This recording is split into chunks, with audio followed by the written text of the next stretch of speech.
The Avars.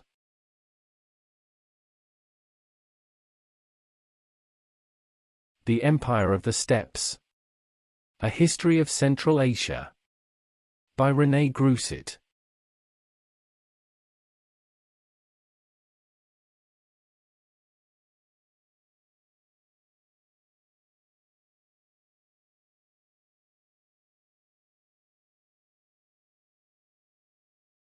To the eyes of a geographer, the steppes of southern Russia are merely an extension of the Asiatic steppe. The historian takes the same view. We have seen the truth of it in antiquity, in connection with the Scythians, Sarmatians, and Huns, and it is no less valid in the case of the early Middle Ages, from the Avars to the Genghis Khanates. The migration of the Avars from Central Asia into southern Russia is known through the Byzantine historian Theophylactus Symmachus. Theophylactus distinguishes between true Avars and false Avars, pseudo-Varoi. In the former he sees, as is noted by Marquardt, the Huan, a people of Mongol stock who had been masters of Mongolia throughout the 5th century, until crushed and superseded by the Tujue Turks in 552. By false Avars, he denotes the Avars of European medieval history, who usurped that formidable name. These are said to have comprised two united hordes, that of the Ewe, or Var, whence the name Avar, and that of the Kuni or Huni. The second term suggests a Hunnic origin. The two linked names of Ewe and Huni would thus stand for Avar and Hun. It is also claimed, however, that these Ewes and Huni, from whom the Byzantines coined their word Warkonotai, were two tribes of Oghur, that is to say, according to some Orientalists, Uyghur. But the Uyghur of history were Turks, whereas the Avars of Europe seem to have been Mongols. Moreover, Albert Hermann, in one of the maps in his atlas, continues to identify the Ewe and the Huni with the Huan, who were quite certainly Mongols. Besides, as Mineski points out, the distinction between true Avars and pseudo-Avars, based as it is on a single Byzantine source, appears somewhat slender. Again, as Hermann suggests, if the Avars who emigrated to Europe in the second half of the 6th century were not Huan, they must have been Ephthalite Huns. It may be recalled that the Ephthalites, who possessed Ili, Transoxiana, and Bactria in the 5th century and who were, like the Huan, of Mongol stock, were overcome and dispossessed shortly after the Huan, about 565, by the same adversaries, the Tujue, who had allied themselves with Sassanid Persia against them. Whatever the rights and wrongs of this argument may be, it was toward the end of Justinian's reign that the Avars, Avares, Abaroi in Greek, Avari, Avares in Latin, moved into Europe, jostling and shoving ahead of them, as Theophylactus Symmachus says, the Hunnigar and Sabi and other Hunnic hordes. The king of the Alans, called Sarosios by the Byzantines, contrived to remain on good terms with them. Their appearance reminded the Byzantines of the Huns of old, except that, unlike the Huns, the Avars wore their hair in two long plaits down their backs. They were shamanists. Theophylactus mentions one of their sorcerers or bokolabras, from the Mongol boga, sorcerer. Their ambassador Kandik, when received in audience by Justinian, demanded lands and tribute from him. 557. Justinian then sent them his envoy Valentinos, the same who later visited the Tujue, and urged their Khagan to do battle with the other hordes, the Hunnigar and Sabi or Vigari and Sabiri, who were crushed. The Avars defeated also the Kutriga and Utorga Huns, who were both descendants of Attila's people, and who roamed as nomads northwest of the Sea of Azov and near the mouth of the Don, respectively. They assimilated these Huns into their own horde. As the Huns in question must have been Turks and our Avars seem to have been Mongols, we see once again how each of the two great Turco-Mongol groups incorporated within its own empire the representatives of the other. The Avars, when acting as confederates of the Byzantine Empire, had destroyed these Hunnic kingdoms. In 560 their dominion already extended from the Volga to the mouth of the Danube.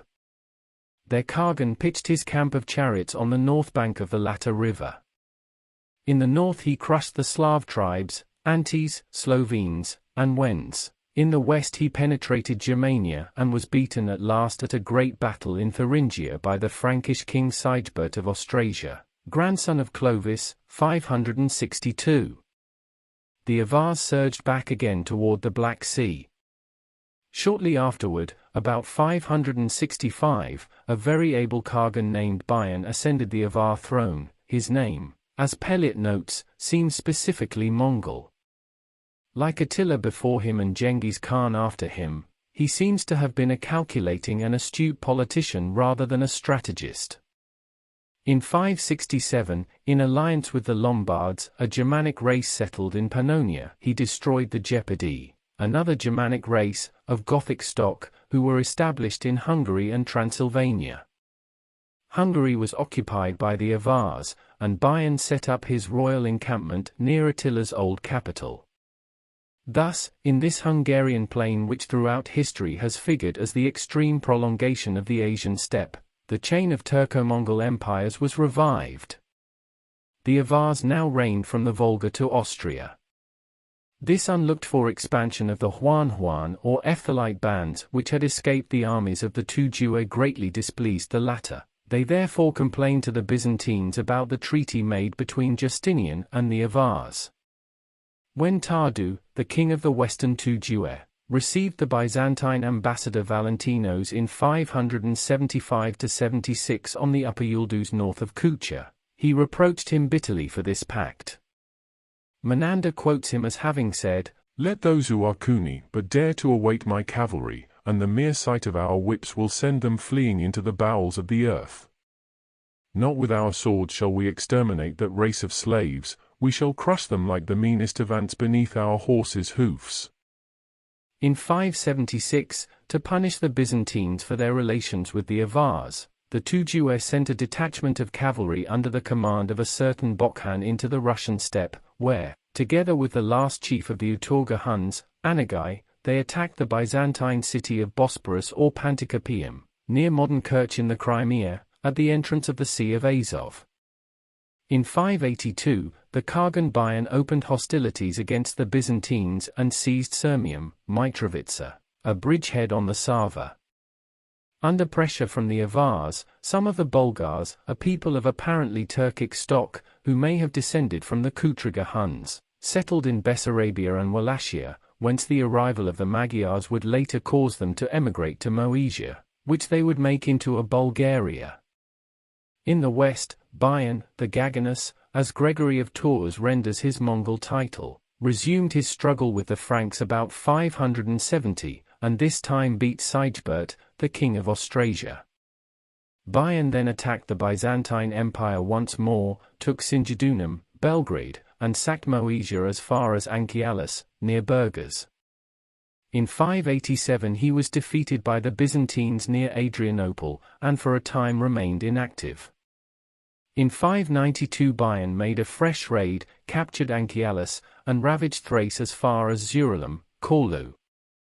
An able Byzantine general named Priscus then succeeded in holding the Khagan in check. He even crossed the Danube, attacked him in the heart of his empire, in Hungary, and conclusively defeated him on the banks of the Tisa, killing 4 of his sons, 601. Shortly after this disaster, Bayan died, 602. The Avar Khagan who followed turned against Italy, then in the power of the Lombards. The Avars had already taken advantage of the Lombards' migration from Pannonia to Lombardy to occupy Pannonia. In 610 their Khagan seized and sacked Friuli. In 619, on the occasion of an interview at Heraclea Pontica, Eregli, in Thrace, he resorted to treachery, a personal assault on Emperor Heraclius, followed by an attack on Constantinople. Both ambush and attack failed. However, the hostilities undertaken by Chosroes II, the king of Persia, against the Byzantine Empire soon provided the Avars with an unlooked-for opportunity. Persians and Avars combined to besiege Constantinople, the former through Asia Minor, the latter through Thrace. In June and July 626, as the Persian general Shahrbaraz, having crossed Asia Minor from end to end, pitched his camp at Chalcedon at the entrance to the Bosporus, the Avar Khagan sat down before the walls of Constantinople. Emperor Heraclius was then at the Caucasian front, and in his absence Constantinople was defended by the patrician bonus. From July 31 until August 4, 626, the Avars launched assault after assault upon the city. This was the gravest peril that Western civilization had faced for a very long time. What would have become of that civilization if the Mongol horde had moved into the capital of Christendom at that time? But the Byzantine fleet, mistress of the Bosporus, prevented the Persians and Avars from coordinating their efforts. Repulsed with appalling losses at each of his attacks, the Khagan raised the siege and returned to Hungary. This reverse seriously impaired the prestige of the Avars. On the death of the Khagan who had suffered it, 630, the Bulgars, the Turkic people who had until then helped the Avars as allies rather than as subjects, demanded that the dignity of Khagan should pass to their own Khan, Kuvrat, and the Avars had to repress this claim to hegemony by force. Nevertheless, they were compelled to leave the Bulgars lords of modern Wallachia and of Bulgaria north of the Balkan Mountains, just as they had to allow the Slavs, Croats, etc., to occupy the territory between the Danube and the Sava. They themselves remained in the Hungarian plain until the end of the 8th century. It was left to Charlemagne to deal finally with the Mongol horde. In August 791, in the course of his first campaign, he personally invaded the Avar Khanate and penetrated as far as the confluence of the Danube and the Rab. In 795 his son Pepin, assisted by Eric, Duke of Friuli, attacked the Ring, the walled citadel of the Avars, and captured part of the Avar treasure, the spoils of 2 centuries of raids through the Byzantine world. In 796, in a third campaign, Pepin demolished the Ring and removed the rest of the treasure. One of the Avar chiefs, who bore the ancient Turco-Mongol title of Tuduan, had come the year before to receive baptism at Aenixlar Chapel, Aachen. In 799 he rebelled against Frankish rule, but this was the final struggle. After his chastisement, a new Avar chief named Zodan came in 803 to make permanent submission. In 805, a Khagan baptized with the name of Theodore ruled the Avars as a subject of Charlemagne. But after so many disasters the Avars were unable to defend themselves against the dual pressure of Slavs and Bulgars. At the end of Charlemagne's reign, and with his authority, they and their Khagan Theodore abandoned the north bank of the Danube for western Pannonia, between Carnuntum and Siberia. At the end of the 9th century, the old Avaria was divided between the Slavic Empire of Svyatopolk, died 895, known as Great Moravia, which extended from Bohemia to Pannonia, inclusively, and the Turkic Khanate of the Bulgars, which included southern Hungary, Wallachia, and Bulgaria north of the Balkan Range.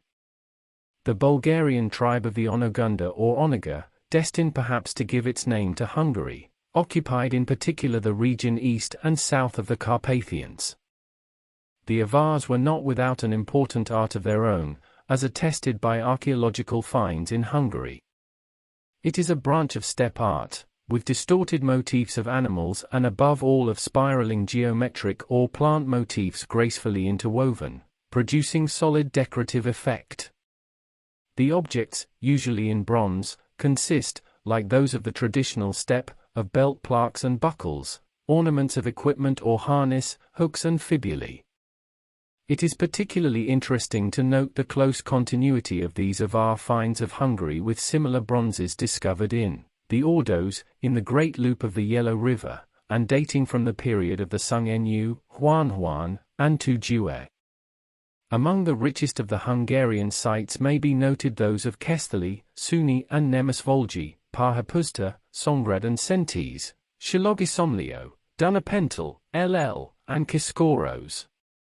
Avar art, as Nanda Fetik observes, bears a particular affinity to the last Siberian style of Minasinsk, known as that of the nomad horseman. The comparisons made by Fetik between this style and that of the finds of Mindsent, Fennek, and Pushtatoti are illuminating. Let us also note the strong possibility that the Avars introduced the use of the stirrup into the West.